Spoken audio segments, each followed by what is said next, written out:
President-elect Joe Biden is calling for unity and healing as America moves forward into our national future. I'm just kidding. He's trying to start a race war. No one can tell me that if had been a group of Black Lives Matter protesting yesterday, they wouldn't have been treated very, very differently than the mob of thugs that stormed the Capitol. We all know that's true. And it is unacceptable, totally unacceptable. The American people saw it in plain view, and I hope it sensitized them to what we have to do. Does this guy think we're stupid? He does. I guess he does think that we're stupid.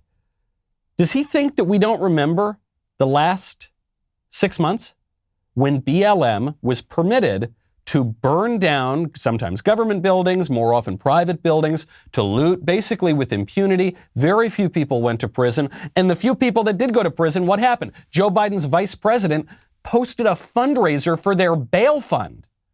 So yeah, probably they would have been treated a little differently had it been BLM or Antifa rather than some Trump supporters at the Capitol a couple of days ago. Joe Biden does this all the time, though. You're going to hear the calls for unity and healing, and it happens in the same breath. They'll say, half the country is deplorable, irredeemable neo-Nazis. We need healing and unity. All these people should be kicked off of social media and not allowed to go back to their jobs. Unity and healing. And it's this endless cycle. But with Biden especially, he tries to put this focus on race. You know, if you really believed that the people who stormed the Capitol are neo-Nazi white supremacists, they represent 70 million neo-Nazi white supremacist Americans who are on the verge of a civil war that is largely on racial grounds. If you really believed that, would you then try to stoke racial tensions? No, of course not. Joe Biden doesn't think we're on the verge of a civil war.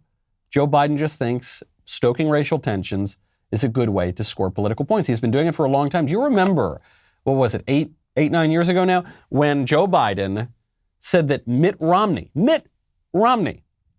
as milquetoast a liberal squish Republican as you can possibly find, such a liberal squish, he invented Obamacare.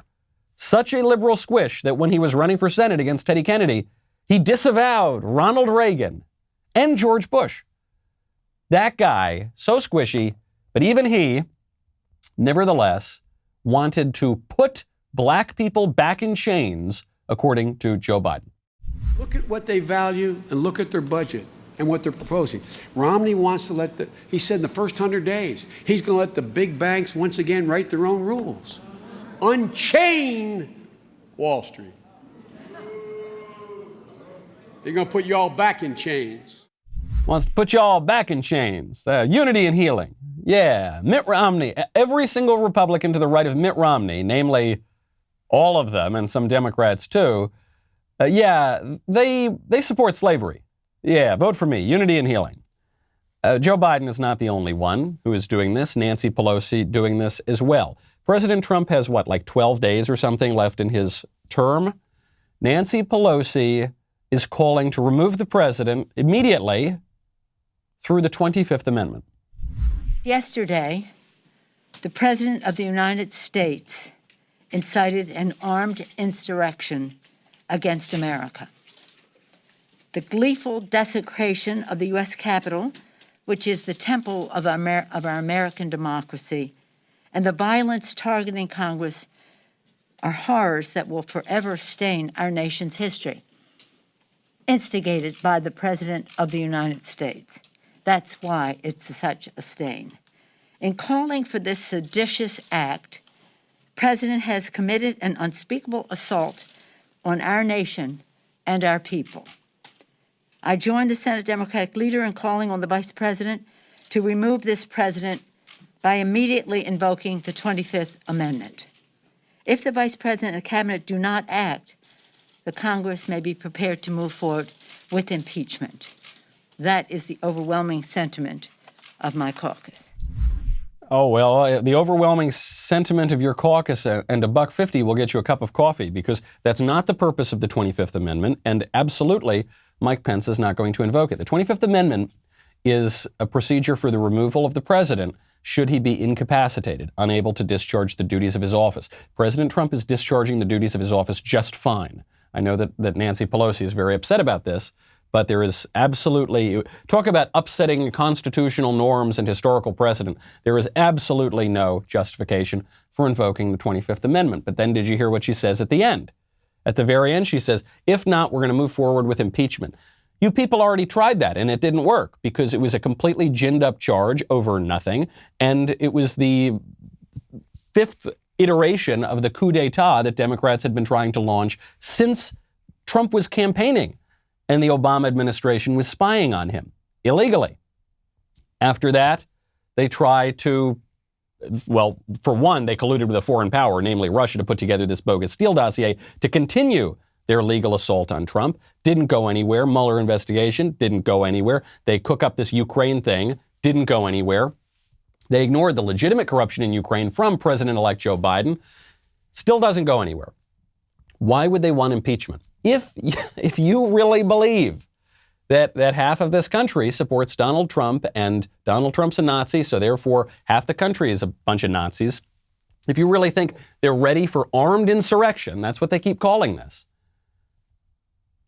do you really think it will help the cause of unity and healing to impeach and convict the President of the United States, still popular with his base, a dozen days before he's supposed to leave office? No, that will not heal a wound. That will exacerbate it. That will rip open a scab, won't it?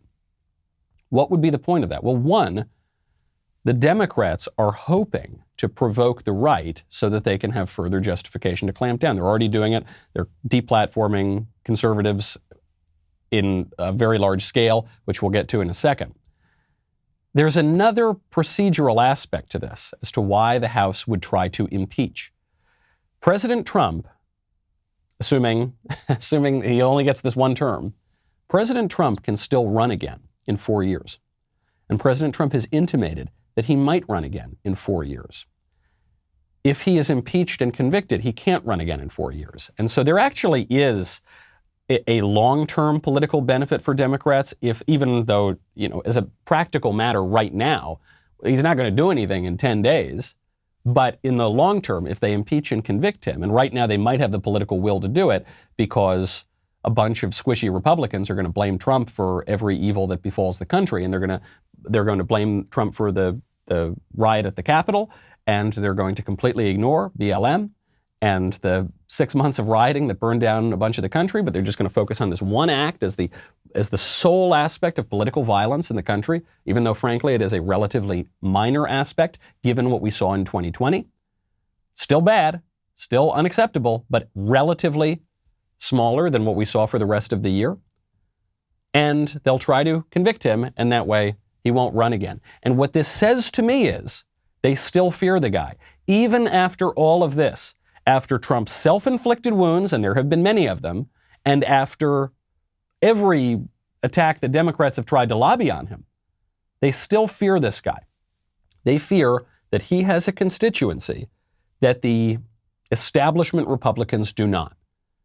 I think they feel somewhat similarly about Josh Hawley. I think that's why they're going after him. I think they feel similarly about Ted Cruz. I think that's why they're going after him. If you enjoyed that break from disinformation, historical revision, and screaming about the end of the world, be sure to hit the subscribe button so that you never miss another video.